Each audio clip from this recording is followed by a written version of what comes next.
রাম মন্দিরের ভিতরে ছবি তুলে গ্রেপ্তার যুবক, নকশাদার ছক, নিরাপত্তার ব্যবস্থা নিয়ে প্রশ্ন উঠছে।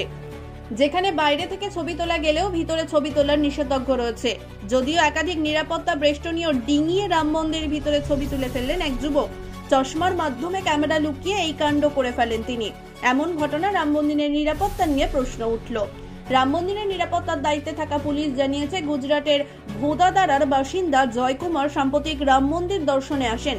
তার চশমায় লাগানো ছিল ক্যামেরা, যদিও আপাতত দৃষ্টিতে তা দেখা গেলেও বোঝার উপায় ছিল না। এর ফলেই রাম মন্দিরের একাধিক নিরাপত্তা বেষ্টনীও ডিঙিয়ে যান যুবক।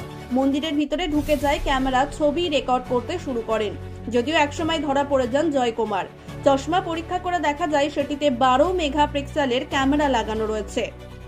গুজরাটের ভোদাদারার বাসিন্দা জয়কুমার, যদিও ধরা পড়ে যাওয়ায় গ্রেপ্তার করা হয় তাকে।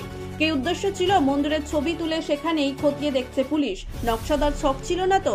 চশমার গোপন ক্যামেরা লাগিয়ে রাম মন্দিরের ভিতরে ঢুকে পড়ার ঘটনা যোগী সরকার নিরাপত্তার ব্যবস্থা নিয়ে প্রশ্ন উঠেছে।